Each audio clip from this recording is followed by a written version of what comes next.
ሚክሎል የመቻል ሚዛን ከስዩም ገብረ ሕይወት ክፍል 3። ይሄ ደግሞ የእሱ ደቀ መዝሙር መሆኑ ነው። ደግነቱ አብዛኛው ተማሪ ስሜት አልሰጠኝም እያለ ነው።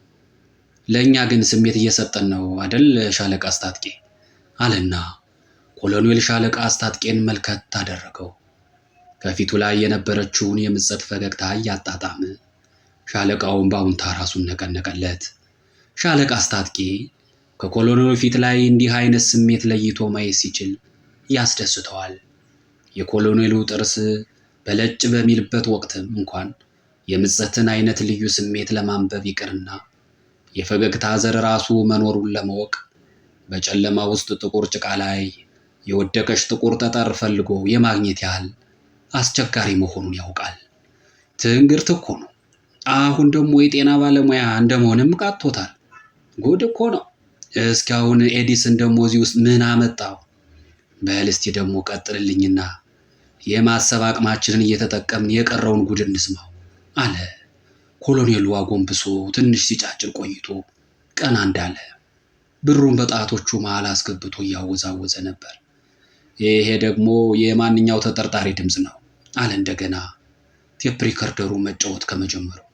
ይሄ እንኳን ከተጠርጣሪዎች ውስጥ አይደለም አለ ሻለቃ አስታጥቄ ከጎኑ የነበረውን ወረቀት እየተመለከተ።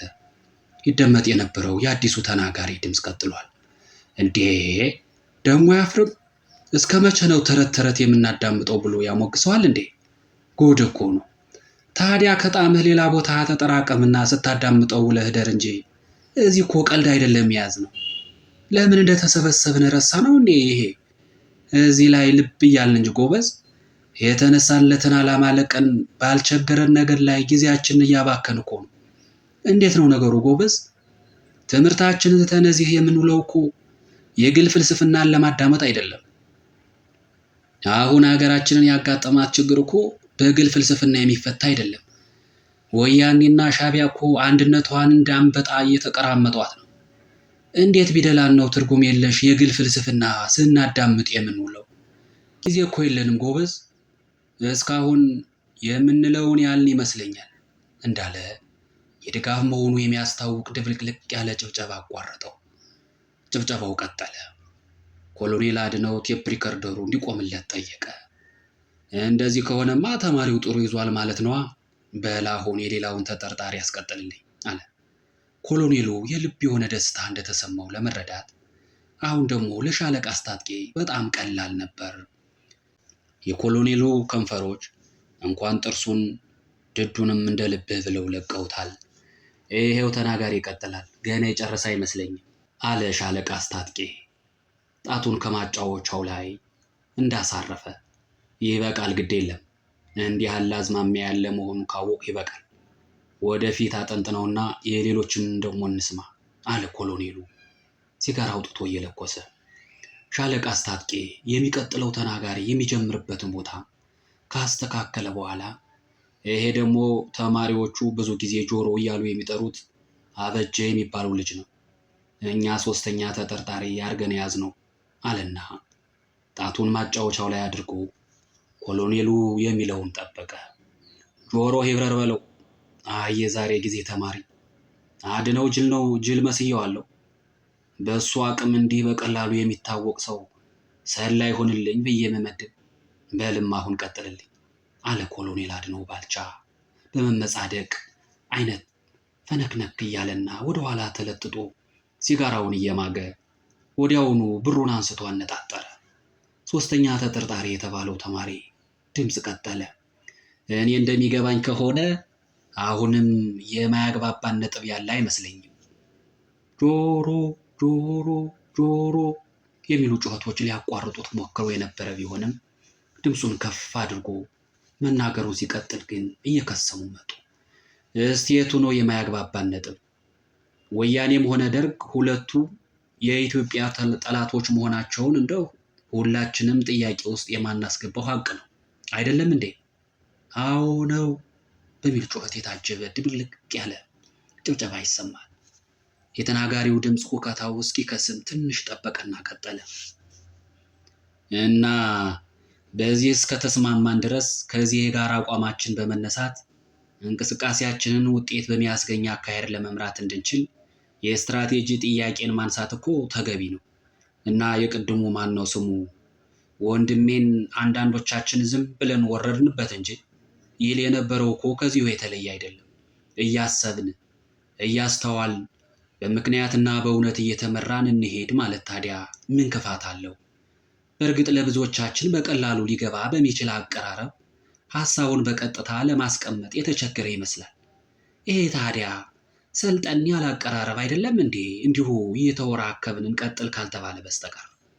እስቲ ታዲያ አሁንም ይህንን የፖለቲካ ለውጥ በጀመረ ቁጥር የዩኒቨርሲቲ ተማሪ ለተቃውሞ እየተነሳ መጮህ አለበት የሚለውን ትራዲሽን ወደ ጎን እንተወውና ቅድም ወንድሜ እንዳለው ሎጂክ ከሞረደው አስተሳሰብ በመጀመር ማድረግ የምንችለውን ብቻ ለመለየት እንሞክር። ከዩኒቨርሲቲ ተማሪ ደግሞ የሚጠበቀው ይሄ ነው ብዬ አምናለሁ። ሰልጠን ያለ አስተሳሰብ እናካሄድ እንጂማ ወያኔም ደርግም ልንፋረዳቸው የሚገባን የህዝብ ጠላቶች መሆናቸውን ማንም የሚጠራጠር የለም። ይልቅ በከንቱ አንከፋፈል። አመሰግናለሁ። አሁንም የድጋፍ መሆኑ የማያጠራጥር ድብልቅልቅ ያለ ጭብጨባ አስተጋባ። ቶሎ አላበራ። ኮሎኔል አድነው ባልቻ እንዳቆፈረ ነበረ ተናጋሪውን ያዳመጠው። ምንድን ነው ነገሩ? ተማሪው ደግሞ አቋም የለውም እንዴ? ሆሆ ይገርማል እኮ። እስቲ ቅድም የተቃወመውን እንደገና መልሶ መደገፍ ምን ይሉታል? ነው ጠንከር አድርጎ ለተናገረው ሁሉ ማጨብጨብ አለበት። በላውን ይህንን ጭብጨባ አቁምልኝና ሌላ ፋይዳ ያለው ነገር አሰማኝ ከማለቱ ጭብጨባው ለዘብ ባለና ሌላ ናር ያለ ድምፅ መጣ። እስኪ ተው አለ መልሶ ጆሮውን ወደ አዲሱ ድምፅ ጣል እያደረገ። እስኪ ጨርስ ልብ ብሎ አዳመጠው።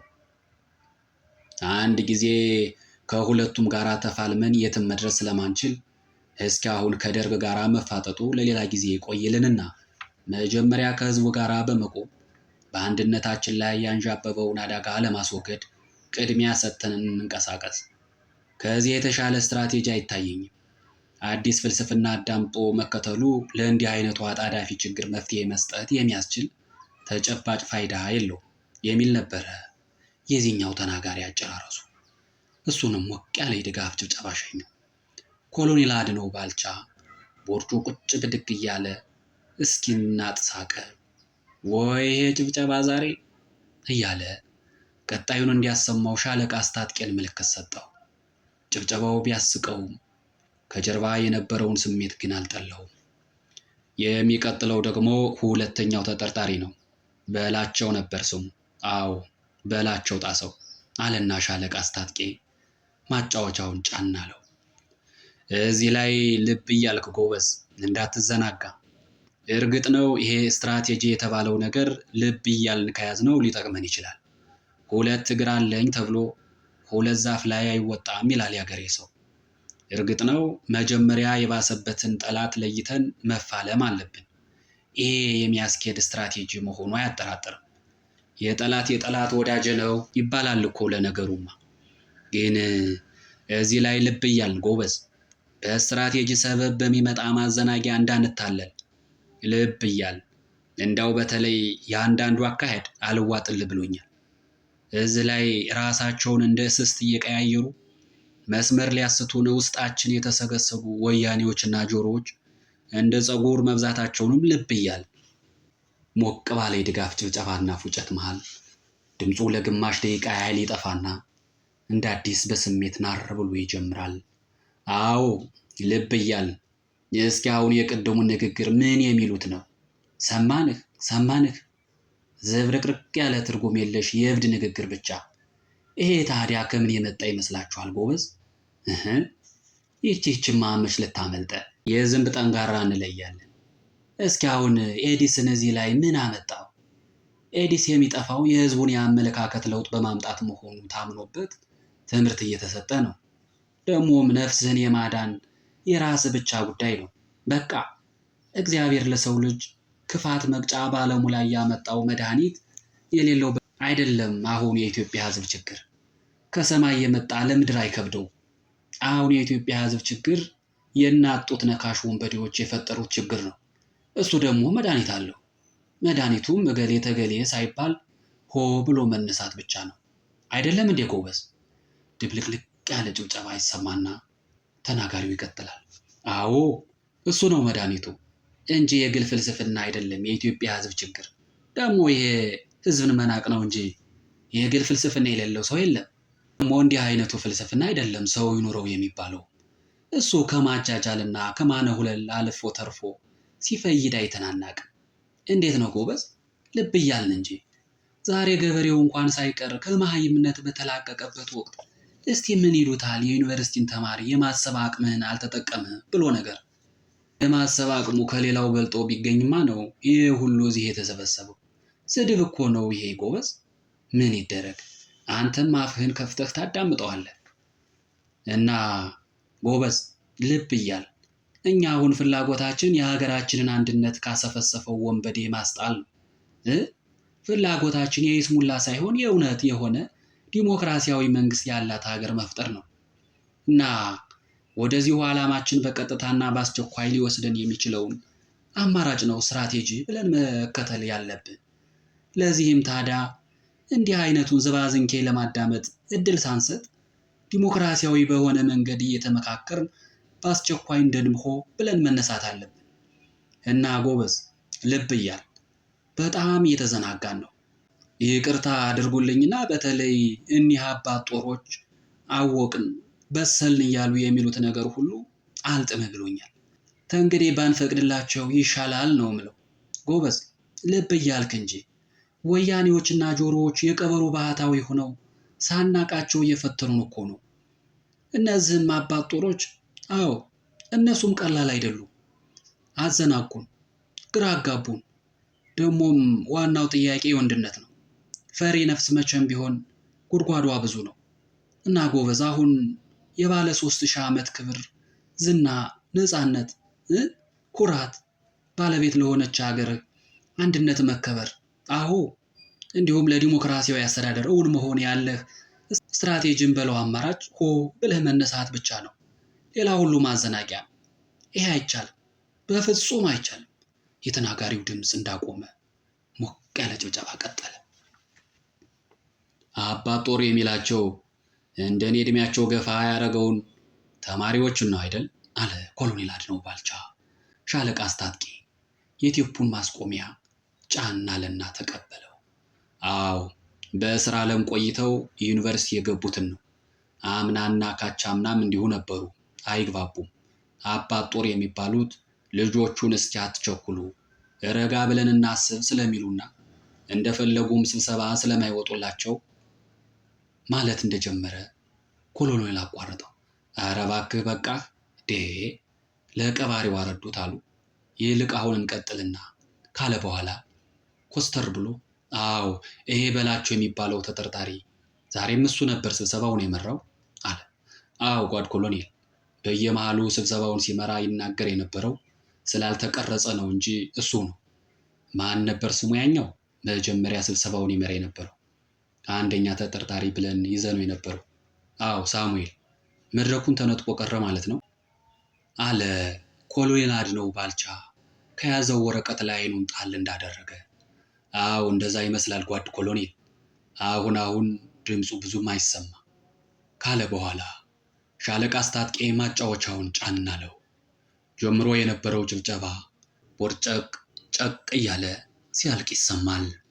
ወዲያውኑ እኔ እዚህ ጋር እኔ እየው እዚህ ጋር የሚሉ የተደራረቡ ድምጾች ቀጠሉ። ለመናገር እጃቸውን በማውለብለብ ላይ ያሉ ተማሪዎች ውትወታ ይመስላል። በመሃል አንድ ጎላ ያለ ድምፅ ሰብሮ ገባ። ዲሞክራሲ ስትል ደግሞ አታፍርም? ሰው አስተያየቱን እንዲገልጽ መፍቀድ የለብንም እያልክ የምን ዲሞክራሲ ነው ታዲያ የምታወራው? የዲሞክራሲ ትርጉም ገና አልገባህም። ደግሞም የመከልከል መብት የለህም። ሁሉም የመሰለው መናገር አለበት። ማሳሰቢያ ነው። ጨርሻለሁ ሲል ተናጋሪውን ለማስቆም ከመድረክ በኩል እየታገለ የነበረ የሚመስል አንድ ድምፅ ተደርቦ ይወተውታል። አሁንም አልፈቀድኩልህም ዝም በል ይላል።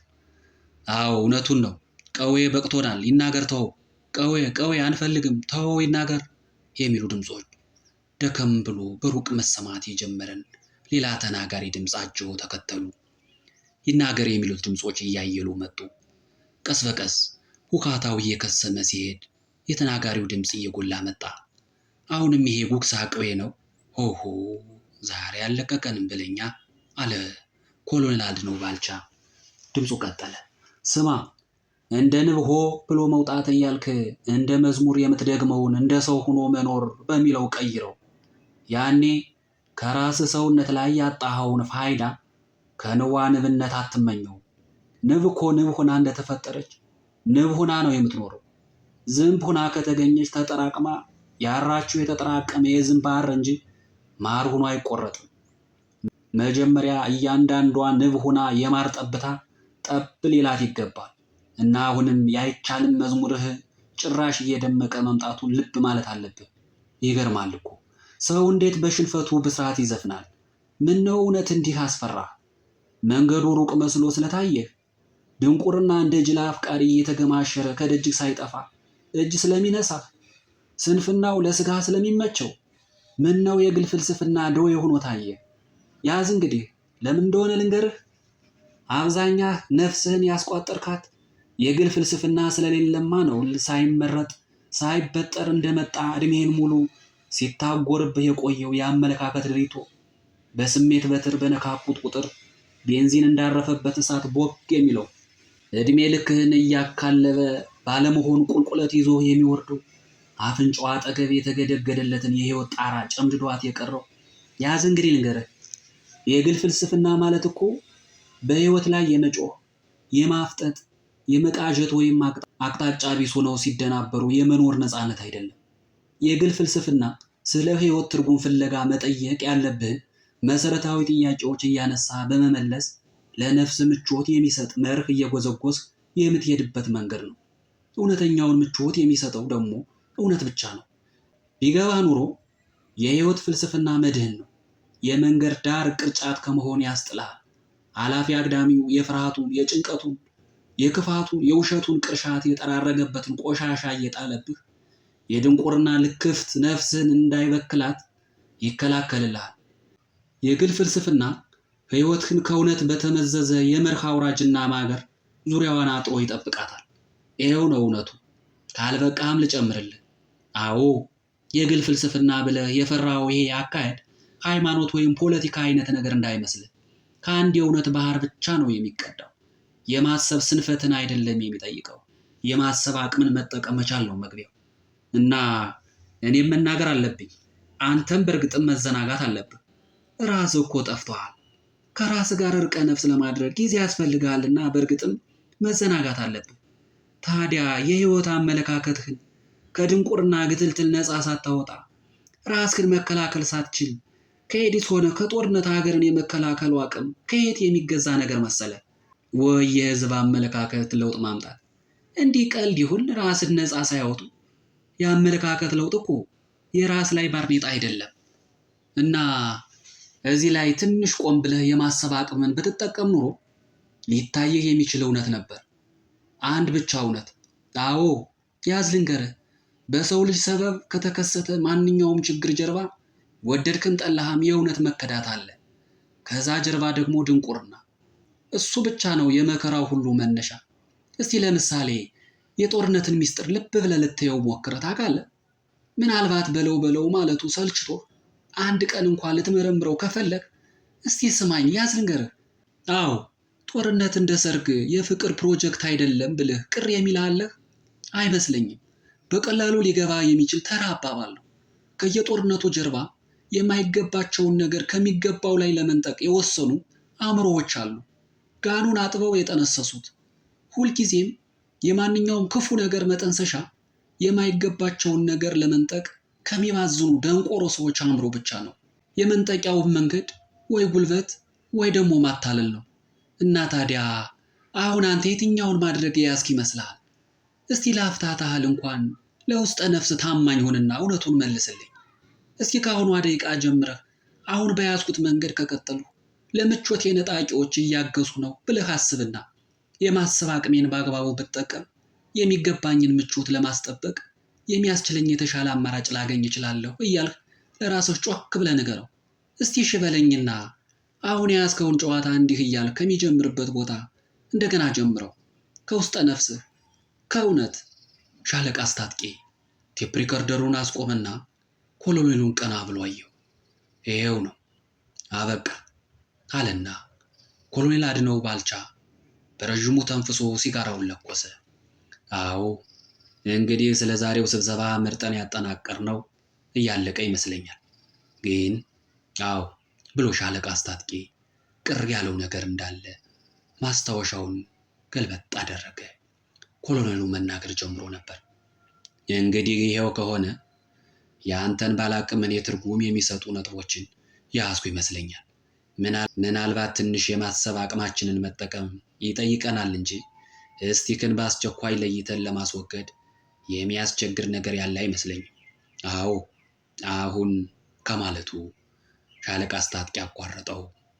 አለ እንጂ ጓድ ኮሎኔል፣ ቅድም እኮ ማዳመጡን ከመጀመራችን በፊት ስለ ስብሰባው አጠቃላይ ይዘት በአጭሩ እንደነገርኩህ መጨረሻ ላይ የተደረገው ነገር ምንድነው? እሱ የነገርከኝ ተማሪው ለተናጋሪዎቹ ደህንነት ዋስትና የሚጠይቅ ደብዳቤ ጽፎ እንደተፈራረመበትና ለአምነስቲ ኢንተርናሽናል፣ ለተባበሩት መንግስታትና ለሀያላን መንግስታት ኤምባሲዎች እንዲበተን ጭራሽ ቅጂው ለቮይስ ኦፍ አሜሪካ የአማርኛ ፕሮግራም በአስቸኳይ በፋክስ እንዲላክ ከማለቱ ኮሎኔሉ እየተጥደፈደፈ አቋርጠው።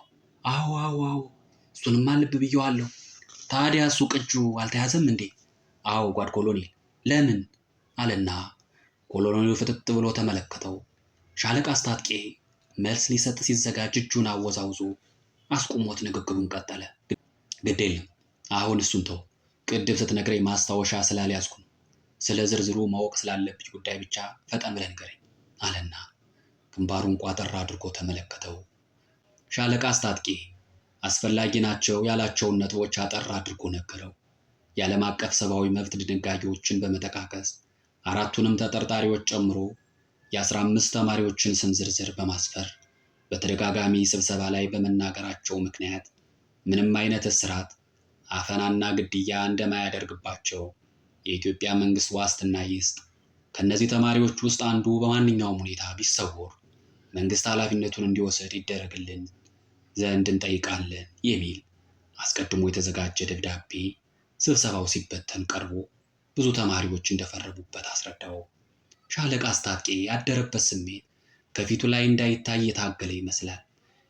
ይሄን ሁሉ መጀመሪያ ላይ አንስቼለት ነበር። የራሱን ካልሆነ በስተቀር የበታቾቹን ሐሳብ ልብ ብሎ የማያዳምጥን አለቃ እስከ መቼ ይታገሱታል እያለ ነበር በልቡ።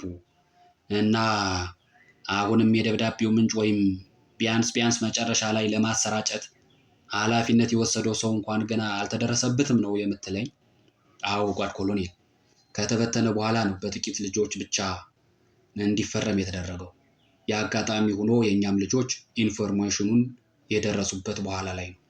ደብዳቤው መጨረሻ ላይ ከማን እጅ እንደደረሰ ለማወቅ ግን ክትትል እየተደረገ ነው።